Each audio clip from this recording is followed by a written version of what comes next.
narrative. I just need some space. Those were the words she tossed at me as if they were nothing, as if they didn't carry the weight of a wrecking ball aimed at our marriage. We were in the middle of another routine disagreement, nothing out of the ordinary. I thought we'd bicker about the same old things, let it simmer down, and move on. But her tone that day was different, detached, distant. It wasn't the usual frustration or annoyance. It was a cold declaration. For a moment, I wasn't sure if I'd heard her correctly. Space, I repeated, half expecting her to backtrack, to soften it, maybe explain it away as just needing a break from the argument. But instead, she folded her arms, exhaled sharply, and avoided eye contact. Yeah, space. Time to think. Time to figure things out. It felt surreal. This was my wife, my partner, my supposed teammate, telling me that she needed to step away. My instinct was to ask questions, to try and make sense of it. What do you mean by space? Is this something temporary? Is there something I can do to fix things? Her responses were clipped, vague, and maddeningly indifferent. It's not about you, she said. It's about me. I need this. I couldn't argue. What would be the point?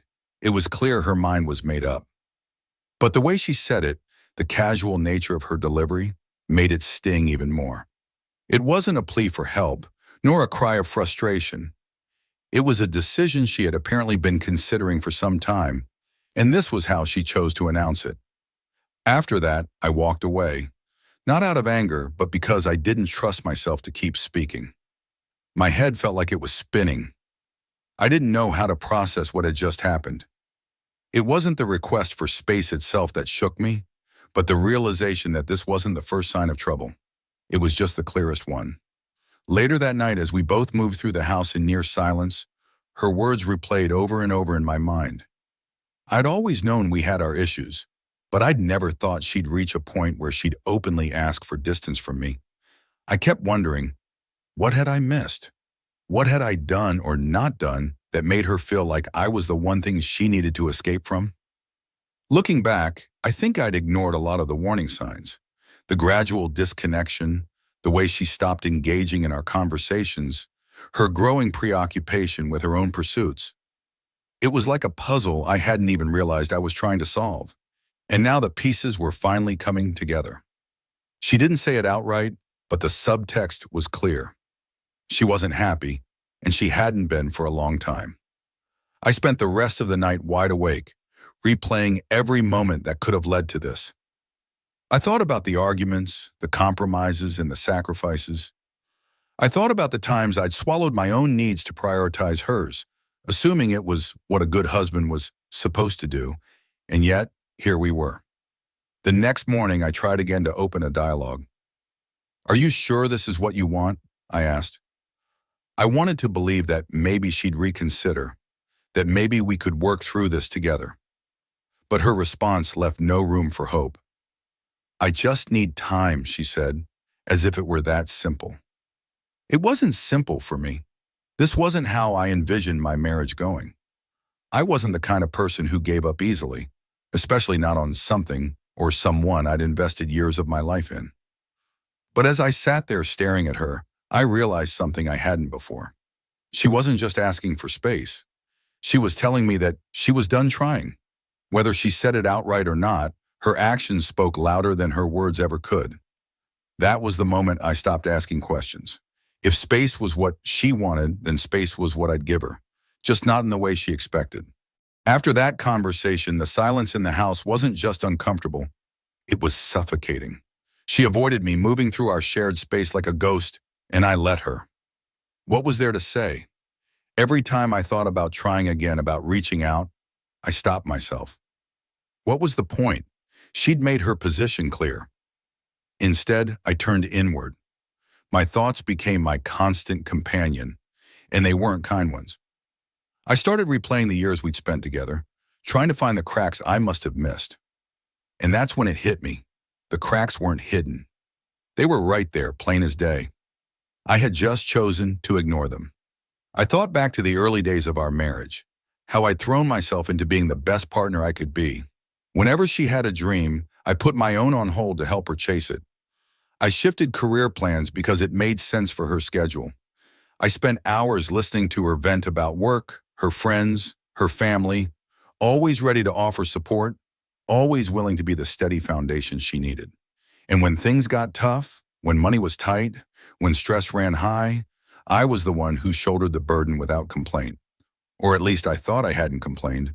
But as I pieced together the history of our relationship, a bitter truth began to emerge. She had taken all of that for granted. Every compromise I made was met with an expectation for the next one. Every time I put her needs above mine, it wasn't reciprocated. It was absorbed, almost as if it were her due. I started asking myself questions I hadn't dared to before.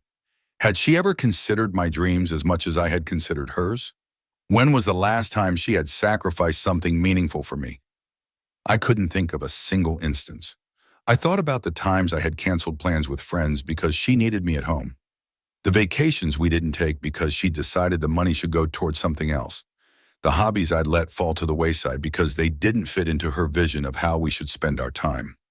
Each memory felt like another weight pressing down on me, another reminder of how much of myself I'd given away in the name of keeping the peace, of keeping us together. And what had I gotten in return? Indifference, distance, a partner who now needed space because apparently even being with me was too much for her. It was like waking up from a dream and realizing the reality around you wasn't what you thought it was. I had believed in us.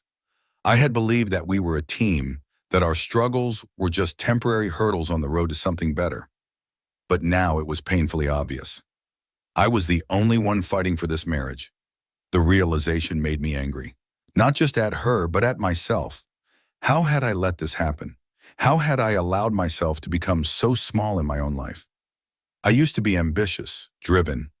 I used to have goals that didn't revolve around someone else's happiness. And yet over the years, I had slowly erased parts of myself, convinced that doing so was the price of love. I started to see our relationship for what it truly was, one-sided.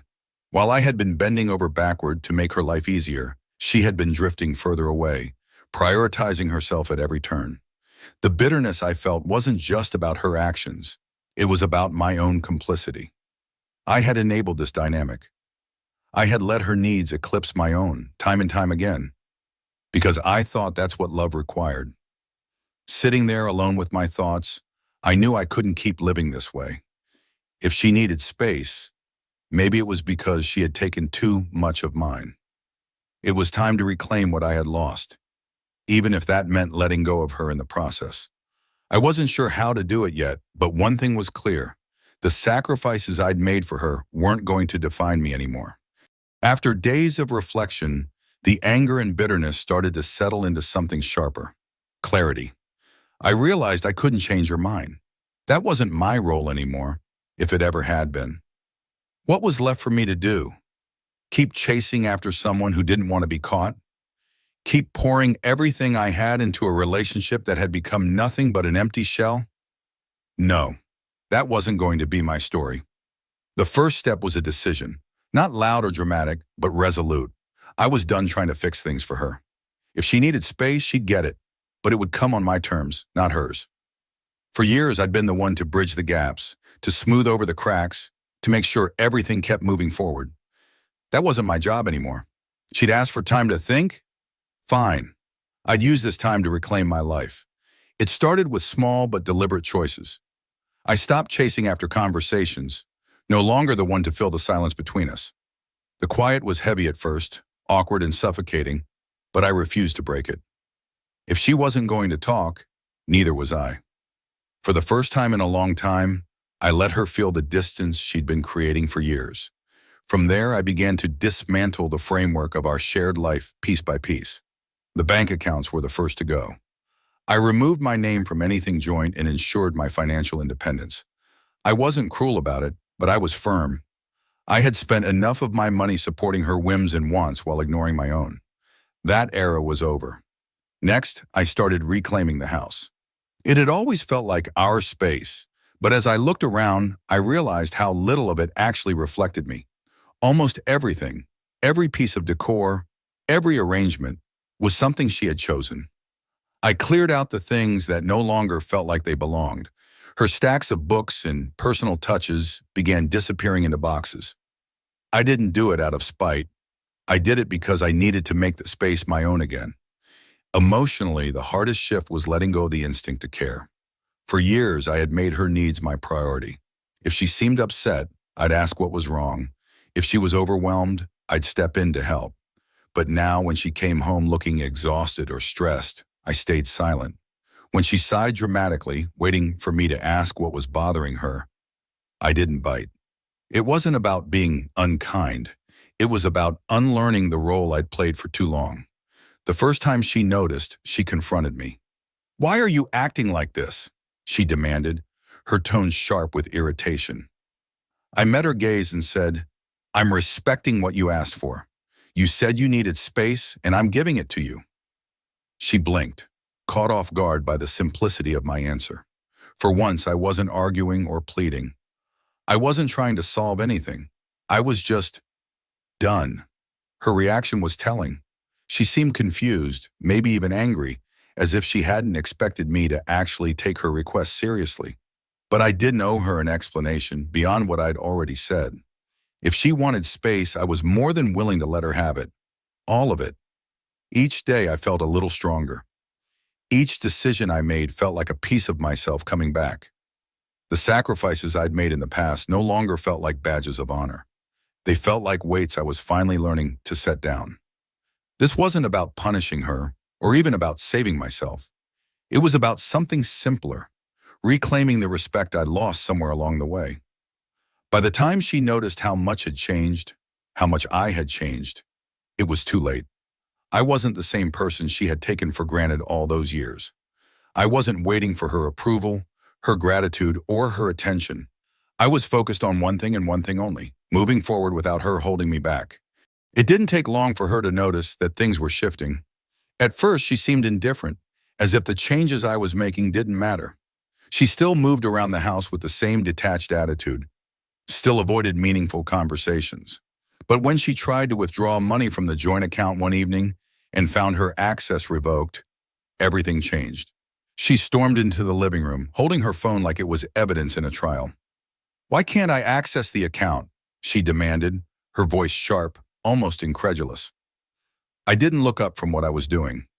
"I separated our finances," I said simply. "You wanted space, so I figured it made sense to make things clearer." Her face shifted from confusion to anger. "You can't just cut me off like that. We're married. This is our money." I set my book down and met her glare head on. "It hasn't felt like our anything for a long time," I said. "You've made it clear you want space. I'm just giving you what you asked for." Her jaw tightened, and for a moment, I thought she might argue further, but instead she spun on her heel and left the room. It wasn't the last confrontation, though. It was just the beginning. Over the next few days, she grew increasingly confrontational. She accused me of being cold, of punishing her for asking for what she needed. "You're acting like I'm the enemy," she said one night, her arms crossed tightly over her chest. I shook my head.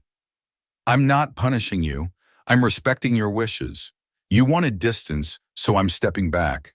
That's all." Her frustration mounted. She wasn't used to this version of me, the one who didn't bend to her emotions, who didn't rush to smooth things over. For years, I had been the one to de-escalate conflicts, to bridge the gap when things got tense. Now I let the tension sit.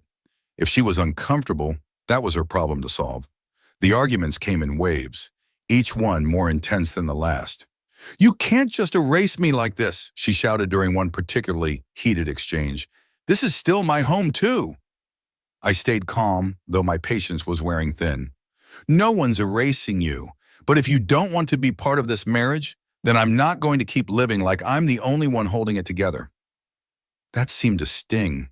For a moment, she looked like she might say something, but then she turned away, retreating to the bedroom and slamming the door behind her. The sound echoed through the house, a fitting punctuation mark to yet another unresolved fight. It was strange watching her react to the very thing she'd asked for. She claimed she wanted space, yet when I started creating boundaries, financial, emotional, and otherwise, she seemed outraged. It was as if she hadn't considered what space really meant, or what it would look like when I stopped being the man who always gave her what she wanted. As the days turned into weeks, her anger began to wane. The shouting matches became fewer, replaced by quieter moments of discomfort. She started watching me more closely, as if trying to figure out what had changed. I could see her struggling to process the new dynamic, to adjust to a version of me she didn't recognize. One night, she tried a different approach. "I never wanted it to come to this," she said softly, sitting across from me at the dining table. Her tone was almost conciliatory, but there was still an edge of defensiveness. "I just needed some time to figure things out.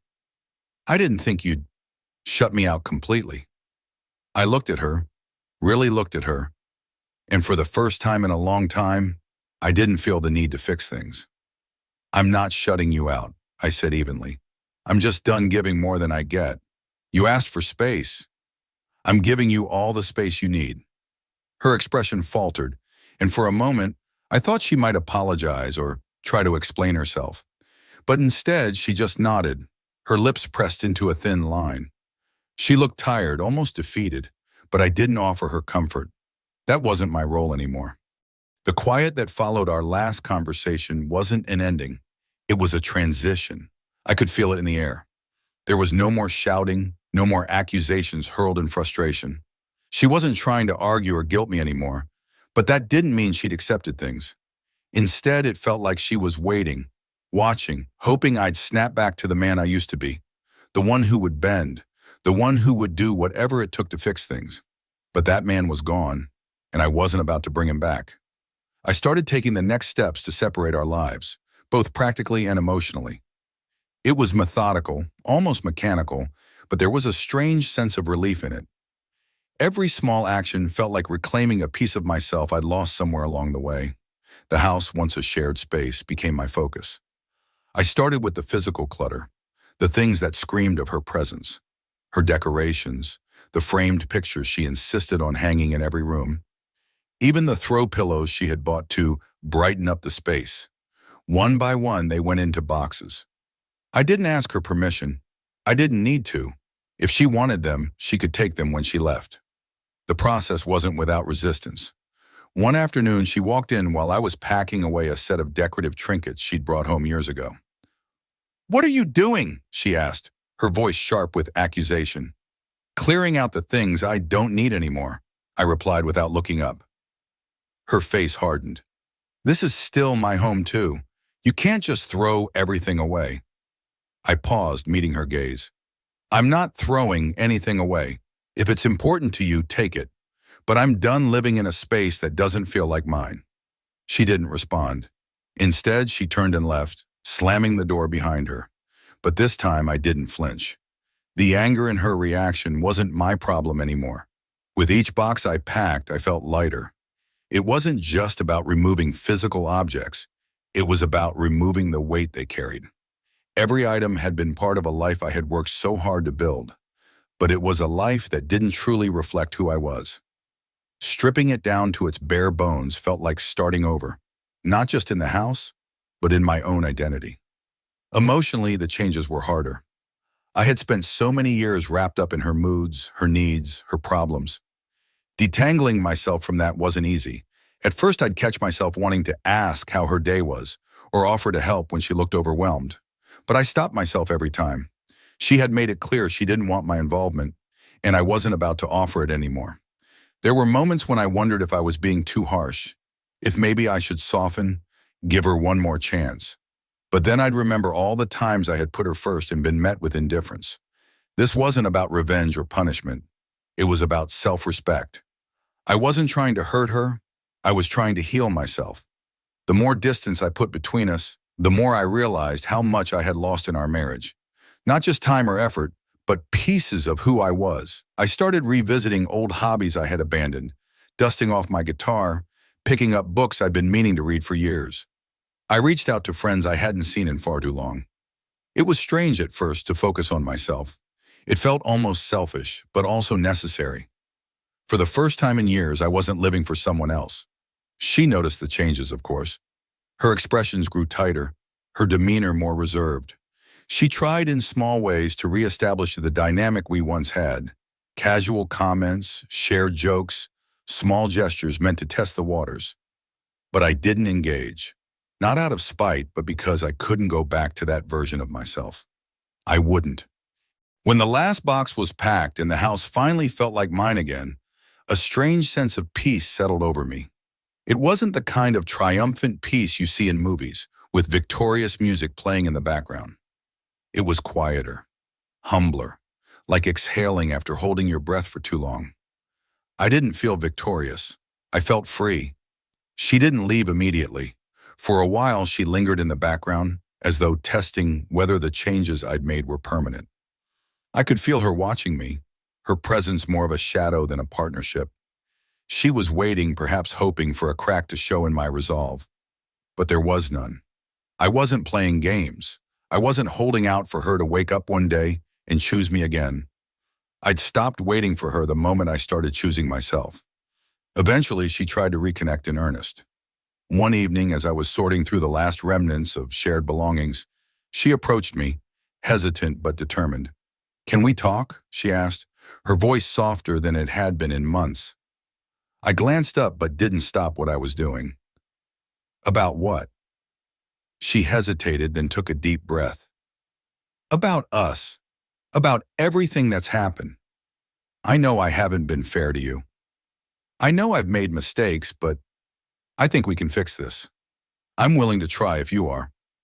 For a moment, I let her words hang in the air. They sounded genuine, maybe even sincere, but they felt hollow. Not because she didn't mean them, but because they were too late. I set the items in my hands aside and turned to face her. "I appreciate you saying that," I said, keeping my tone calm and measured. "But this isn't about fixing anything anymore. I spent years trying to fix things that weren't mine to fix, and I lost too much of myself in the process. I can't go back to that." Her expression faltered. "But I'm willing to change," she insisted, her voice trembling. "I can do better. We can be better." I shook my head. "You had the chance to change. I gave you every opportunity, more chances than I should have, and you made your choice. Now I'm making mine." Her eyes filled with tears, but I didn't flinch. I'd cried enough for both of us over the years. I wasn't angry at her anymore, nor was I resentful. If anything, I felt a tinge of sadness, not for the end of our marriage, but for how long it had taken me to see things clearly. That night, she packed a bag and left without another word. There was no dramatic farewell, no lingering moment of regret, just the sound of the door closing behind her. And with that, it was done. The days that followed were quieter than I had anticipated. The house felt empty at first, almost eerily so. But as the silence stretched on, it stopped feeling oppressive. It started to feel like something I hadn't experienced in years. Peace. I began to reclaim my routines, filling the space she left behind with things that mattered to me. I picked up hobbies I'd long abandoned, spent weekends with friends who reminded me of who I used to be, and made plans that didn't revolve around anyone else's schedule but mine. It wasn't an instant transformation. There were still moments when the old patterns tried to creep back in. But each time they did, I reminded myself why I'd made the choices I had. The house, once a battleground of tension and unmet expectations, became a sanctuary. I rearranged the furniture, painted the walls, and turned it into a space that reflected who I was now, not who I had been in the shadow of our marriage. It felt good to see my own identity in the things around me, to wake up every day in a place that finally felt like home. She reached out a few times in the weeks that followed, testing the waters with messages and calls. I responded politely but firmly, keeping the boundaries I'd worked so hard to build. I wasn't cruel, but I wasn't open to revisiting the past either. For her, this might have been a chapter she wanted to rewrite. For me, it was a book I'd close for good. As time passed, I realized something that surprised me. I didn't miss her. Not the way I thought I would. What I missed were the parts of myself I'd given up for her, and now that I had them back, I didn't feel the need to fill the void she left. I wasn't lonely. I was free. Life moved on, and so did I. The space she'd asked for had given me something far more valuable than time apart. It had given me a chance to rediscover myself. And as I stood in the quiet of my home, surrounded by the life I was rebuilding, I realized I wasn't just surviving anymore. I was living, and for the first time in years, I felt whole. Our story has come to an end. If you've made it this far, how about subscribing to our channel? It helps us immensely. I've selected 2 other videos for you that I'm sure you'll enjoy. Feel free to click on them. I'll be waiting for you in the next story. See you soon.